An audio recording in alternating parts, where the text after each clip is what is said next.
प्रसिद्ध कथावाचक अनिरुद्धाचार्य के विवादित बयानों का मामला लगातार सुर्खियों में बना हुआ है। बता दें, एक धार्मिक आयोजन के दौरान लड़कियों के बारे में उन्होंने आपत्तिजनक बयान दिया, जिसके बाद वो विवादों में घिर गए हैं। एक बार क्योंकि अब लड़कियां लाते हैं 25 साल की। अब 25 साल की लड़की 4 जगह वो मुंह मार चुकी होती है, सब नहीं पर बहुत। और वो 25 साल की जब तक आती है तो पूरी जवान होके आती है। जब जवान होके आएगी तो स्वाभाविक है कि वो अपनी जवानी कहीं ना कहीं तो वो उसकी जवानी फिसल जाएगी या जाएगी। जैसे कि अभी एक लड़के के संग हनीमून मनाने गई, परंतु वो किसी और के साथ वो रह चुकी थी, उसके साथ चक्कर था। वो ड्रमबाला केस अभी पुराना हुआ नहीं जाता। तो सुना आपने कथावाचक अनिरुद्धाचार्य ने किस तरह का बयान दिया। अब एक और बयान सुनिए, जिसने पूरे मामले में आग में घी डालने का काम किया है। दरअसल अनिरुद्धाचार्य ने महिलाओं के दूसरे विवाह करने को लेकर बयान दिया है, जहां उन्होंने कथित तौर पर महिलाओं को वैश्या कह दिया। उनका ये बयान भी सोशल मीडिया पर तेजी से वायरल हो रहा है। तलाक लेके कहाँ जाओगी? दूसरे मर्द के पास, फिर तीसरे के पास जाना तो कैरेक्टर लेस ना कहलाओगी। वैश्याएं होती हैं ऐसी जो 17 पुरुष के पास जाती है। तो तुमने बेटी पैदा की है कि वैश्या? चरित्रवान नहीं बनाओगी। बेटी तलाक लेके दूसरे के पास गई। सनातन धर्म में पति को छोड़ने का विधान नहीं है। ये तलाक सरकारी कार्यवाही है। धर्म तलाक की इजाजत नहीं देता। देता हो तो बताओ, किसने तलाक लिया सनातन संस्कृति में? बताओ।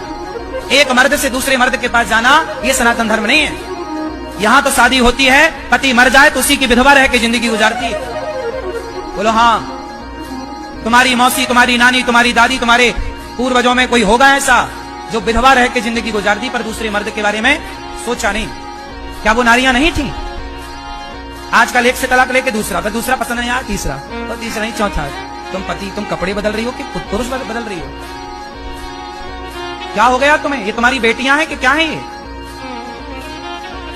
ये वैश्याओं के लक्षण है मेरी माँ।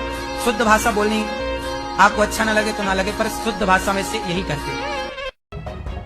वहीं इस विवादित वीडियो के वायरल होने के बाद सोशल मीडिया पर भूचाल मचा हुआ है, जिस पर लोगों ने अपनी तीखी प्रतिक्रियाएं दी हैं। कई सामाजिक संगठनों और महिलाओं ने इन बयानों को लेकर अनिरुद्धाचार्य को स्त्री विरोधी और अपमानजनक भी बताया है। ऐसा उनके द्वारा भागवत पीठ से और वहां से धार्मिक बातें की जानी चाहिए। इस तरह का कोई गलत बयान जो है नहीं दिया जाना चाहिए। और उन्होंने 25 साल तक की अविवाहित लड़कियों और समाज के सभी वर्ग उसमें शामिल हैं, लड़कियों के खिलाफ उन्होंने इस तरह का जो बयान दिया है वो निश्चित रूप से गलत है। उस पर आपत्ति है, आपत्तिजनक बयान दिया है उन्होंने। तो समाज की जागरूक महिला होने के नाते हमारी महिला अधिवक्ताओं ने एक बार एसोसिएशन मथुरा के कार्यालय में कल एक प्रार्थना पत्र दिया, जिस संबंध में तत्काल मीटिंग बुलाई गई। और मीटिंग बुलाने के पश्चात हम लोग कल वरिष्ठ पुलिस अधीक्षक महोदय मथुरा से समस्त महिला अधिवक्तागण को साथ लेकर मिले। एसएसपी महोदय ने उसमें जांच करने के बाद कार्रवाई किए जाने का आश्वासन दिया है। मीटिंग में ही यह निर्णय लिया गया कि बार एसोसिएशन मथुरा महिला अधिवक्तागण की तरफ से न्यायालय में उनके खिलाफ मुकदमा दायर करेगी और बार एसोसिएशन मथुरा ही इस मुकदमे की पैरवी करेगी। हम कप्तान साहब से मिले हैं, जो अनिरुद्धाचार्य जी ने जो विवादित बयान दिया है उसके संदर्भ में। क्योंकि देखिए, एक तो एक नॉर्मल इंसान है, अभी कोई मैं यहाँ पे से चल रही हूँ और कोई मुझसे कुछ कह के निकल जाए, उससे केवल मेरा गलत हो सकता है या मुझे बुरा लग सकता है। लेकिन आज एक धर्माचार्य ने जब अपनी व्यासपीठ से बैठ के ये बात बोली है, तो उसके जितने भी अनुयायी हैं उनको लग रहा है कि हमारे गुरुजी ने कही है तो सही है। तो मैं उन सभी की वजह से ये कहना चाहती हूँ कि समाज में जो वो गंदगी परोस रहे हैं वो बहुत गलत है।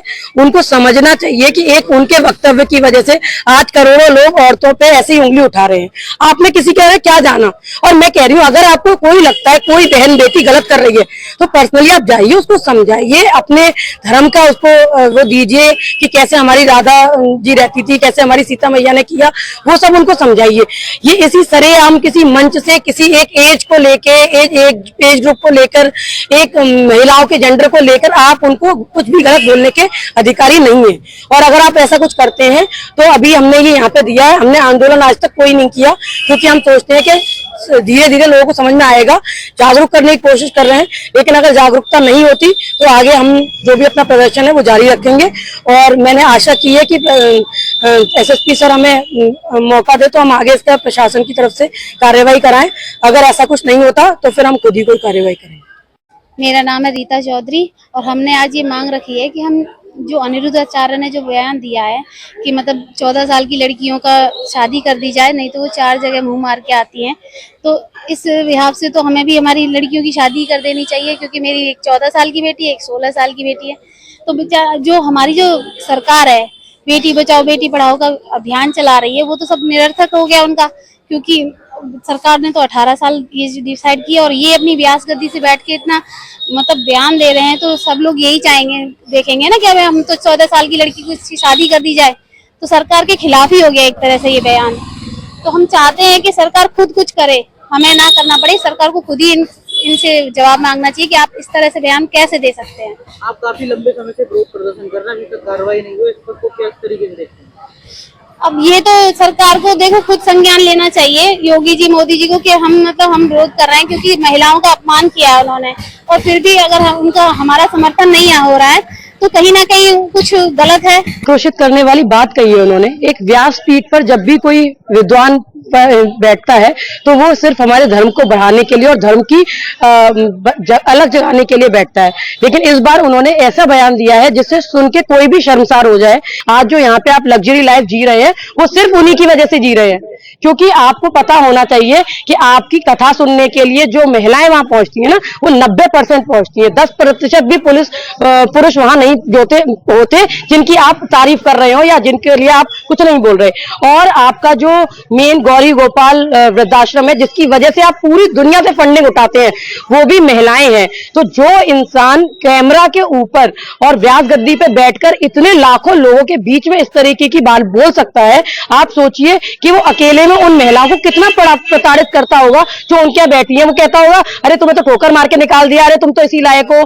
मेरे हिसाब से किसी वृद्धाश्रम में महिलाओं को समझा जाता है कि वो परेशान है, लेकिन जब वो खुलेआम सबसे बोल रहा है कि औरतें मुंह मार के आ रही हैं, तो वो वहीं पे बोल रहा होगा कि तुमने ये सब कर्म किए होंगे इसलिए तुम यहाँ हो, तुम्हारे बच्चों ने इसलिए तुम्हें फेंका होगा। तो सोचिए कि महिलाओं को वहां कुछ सम्मान मिल रहा है, कुछ खाना मिल रहा है या उनका शोषण हो रहा है। और मैं मानती हूँ किसी के साथ कोई भी कुकर्म कर सकता है, अगर कोई कम उम्र की महिला हो उसके साथ वो कुछ भी कर सकता है।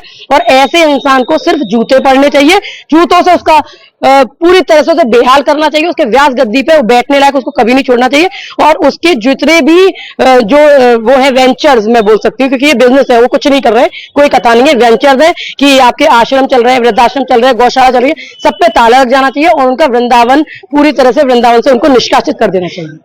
आज हमने उनका पुतला फूका है बार एसोसिएशन के साथ मिलकर, और यहाँ भी बार पर भी जो वकील है उनके साथ बहुत ज्यादा उन्होंने इसका विरोध जताया है और सभी महिलाओं ने मिलकर उनके खिलाफ 56(3) में मुकदमा भी दर्ज किया है।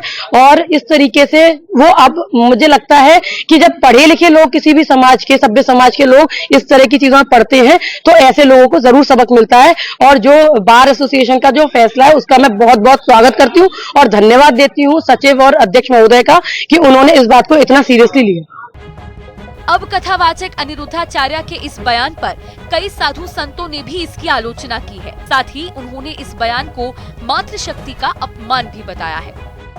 और अनिरुद्धाचार्य का जो बयान आ रहा है यह कथावाचक की मर्यादा के खिलाफ है। लगातार महिलाओं को लेकर के आपत्तिजनक शब्द जो कह रहे हैं, इससे सनातन संस्कृति पर जो है लोग प्रश्न खड़ा कर रहे हैं कि क्या सनातन का प्रचार करने वाला इतना गिरा हो गया। देखिए, आज अनिरुद्धाचार्य ने व्यास गद्दी को शर्मसार कर दिया है। मातृ शक्ति के खिलाफ उसने ऐसे बयान दिए हैं कि सभी मातृ शक्तियों में बहुत भारी उबाल है। सभी हमारी बहन बेटियां कह रही हैं कि इस अनिरुद्धाचार्य में जूते मारने चाहिए। इसने आज इतना जघन्य अपराध कर दिया है कि सभी बार एसोसिएशन ने उसका पुतला फूका है। ऐसे व्यक्ति ने अरबों रुपए की संपत्ति अर्जित कर ली है, हजारों करोड़ रुपए की इस पर दौलत इकट्ठी हो चुकी है, तो इसको रावण का सा अहंकार हो गया है। अहंकार तो रावण का भी नहीं रहा। और ये सनातन धर्म की बात करते हैं, तो ऐसे लोगों पर सनातन धर्म के द्वारा, हमारे संत भगवान के द्वारा और भागवत आचार्यों के द्वारा कठोर कार्रवाई की जानी चाहिए। देखिए, आज अनिरुद्धाचार्य ने व्यास गद्दी को शर्मसार कर दिया है। मातृ शक्ति के खिलाफ उसने ऐसे बयान दिए हैं कि सभी मातृ शक्तियों में बहुत भारी उबाल है। सभी हमारी बहन बेटियां कह रही हैं कि इस अनुरुद्धाचार्य में जूते मारने चाहिए। इसने आज इतना जघन्य अपराध कर दिया है कि सभी बार एसोसिएशन उसका पुतला फूंका है। ऐसे व्यक्ति ने अरबों रुपए की संपत्ति अर्जित कर ली है, हजारों करोड़ रुपए की इस पर दौलत इकट्ठी हो चुकी है, तो उसको रावण का सा अहंकार हो गया है। अहंकार तो रावण का भी नहीं रहा। और ये सनातन धर्म की बात करते हैं, तो ऐसे लोगों पर सनातन धर्म के द्वारा, हमारे संत भगवान के द्वारा और भागवत आचार्यों के द्वारा कठोर कार्रवाई की जानी चाहिए। विवाद बढ़ने पर अब अनिरुद्धाचार्य महाराज ने इस पूरे मामले में सफाई दी है, जिसको लेकर उन्होंने कहा कि उनका आशय किसी के चरित्र पर सवाल उठाना नहीं था और उनके बयान को गलत संदर्भ में पेश किया गया है। हमारे बाप दादे बोलते हैं कि बेटा चोरी और जारी, जारी मतलब पर स्त्री पर पुरुष, पराई स्त्री और पराई पुरुष से मन हटाइएगा, अपनी पत्नी और अपने पति में मन लगाइएगा। जो गलत है उसे गलत ही कहा जाएगा, सही कैसे कह दिया जाएगा।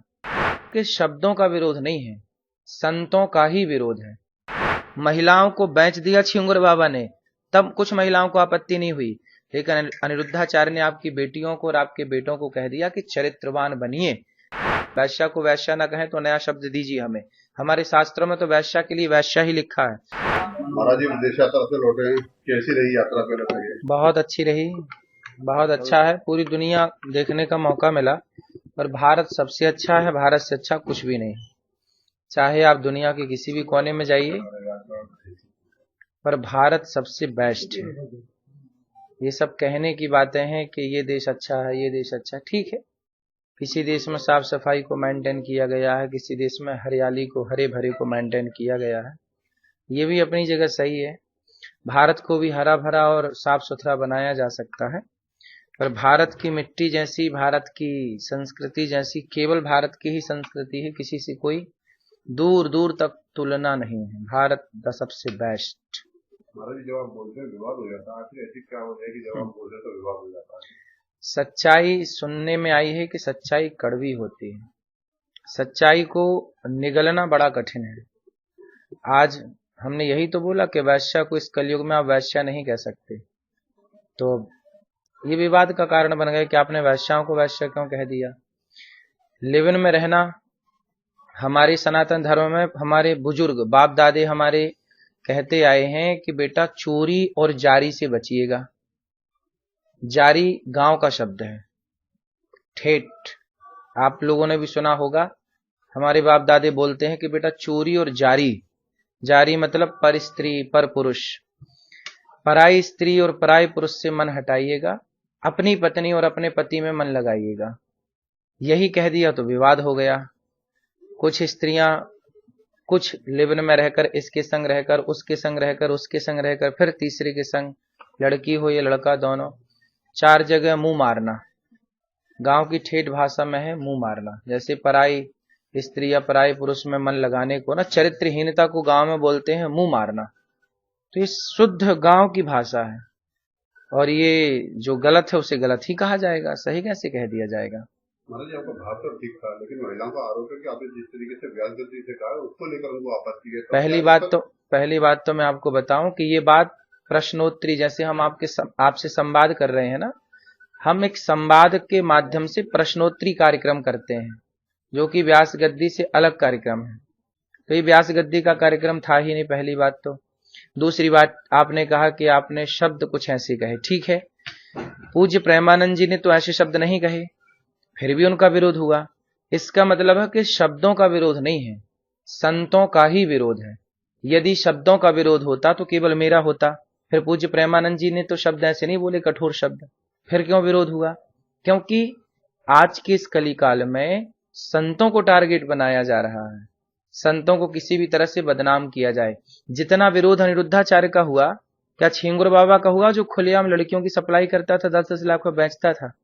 जो गलत कर रहा है उसके पुतले जलाए गए हों तो बताओ छिंगुर बाबा के।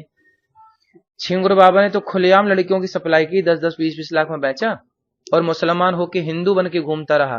किसी महिला को कोई आपत्ति नहीं जब उसने महिलाओं को बेच दिया। महिलाओं को बेच दिया छिंगुर बाबा ने, तब कुछ महिलाओं को आपत्ति नहीं हुई।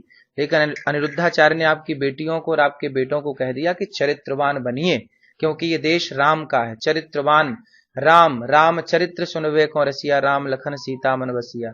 हम ही चरित्र की बात नहीं करेंगे आपकी बेटी के लिए और आपके बेटों के लिए, तो बताइए फिर व्यास गद्दी क्या बात करे? चरित्रहीन बनने दे समाज को। लिवन में रहना क्या आप लोग ठीक समझते हैं? जब आप सब ठीक समझते हैं तो फिर मेरे अकेले बोलने से क्या होगा? छिंगुर बाबा का विरोध कितनी महिलाओं ने किया। अनिरुद्धाचार्य का पुतला जलाएंगे, विरोध करेंगे, क्योंकि इससे कुछ मिल रहा होगा उनको। अब ये सवाल है कि छिंगुर बाबा का पुतला क्यों नहीं जलाए? किसकी साजिश लगती है आपको? अब भगवान जाने, हम क्या जाने किसकी साजिश है। सनातन विरोधी कोई आज से थोड़ी है, सनातन विरोधी तो सदा से रहे हैं, और जो सनातन का काम करेगा ठीक ठीक उसी का विरोध होगा। जो शराब पी के पड़ा है, जो गलत काम कर रहा है, उसका कोई विरोध नहीं करेगा।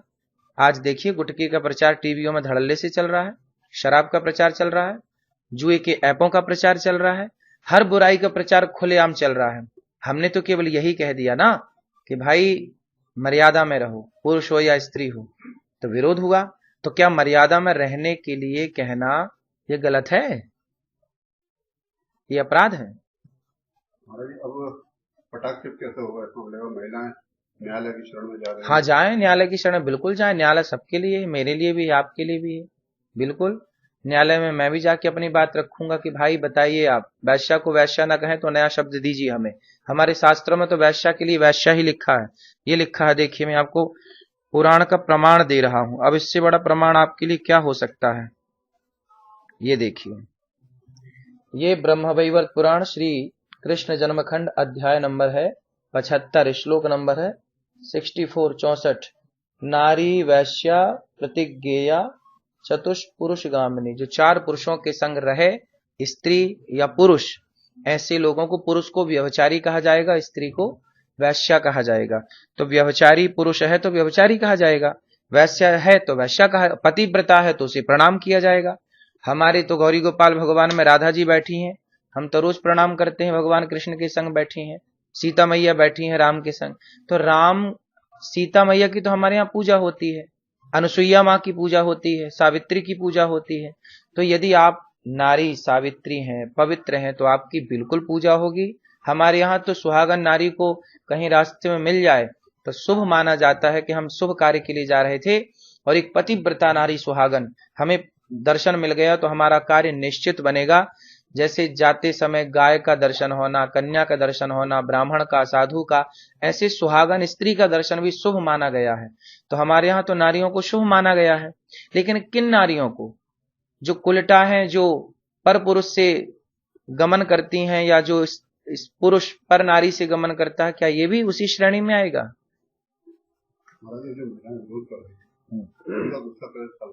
अब भाई उनका गुस्सा तो उनके भगवान शांत करें, हम क्या शांत करें? हम थोड़ी गुस्सा दिला रहे हैं किसी को। वो कह रहे हैं कि हमारी गिनती 4 में कर दी। नहीं, आप 4 में क्यों रहें? आप जो 96 लोग हैं उनमें रहिए। हमारा उनका कहना है कि मराठी में छात्र में का हुआ वैसा वैसा और कानून में नहीं कह सकते। कानून की किताब धर्म से बड़ी नहीं है, समझ रहे हैं? धर्म धर्म रहेगा, कानून कानून रहेगा। कानून संसार के लिए है, धर्म पूरी सृष्टि के लिए है। इसलिए वेद पुराणों पर कानून लागू नहीं होगा। कानून की किताब कानून की जगह है, और वेद पुराण की जगह। वेद पुराण के ऊपर कानून थोड़ी चलेगा कि अब वेद पुराण कानून के हिसाब से चलेंगे। वाह। फिलहाल पूरे मामले को लेकर हंगामा मचा हुआ है, तो वहीं कई जगह विरोध प्रदर्शन भी हो रहे हैं। इस पूरे विवाद ने एक बार फिर सवाल खड़े कर दिए हैं कि धार्मिक मंचों से दिए जाने वाले बयानों की सीमाएं क्या होनी चाहिए, और आस्था के नाम पर महिलाओं का अपमान कब तक सहा जाएगा। अब देखना होगा कि अनिरुद्धाचार्य आगे क्या रुख अपनाते हैं। स्पेशल डेस्क, जनता टीवी।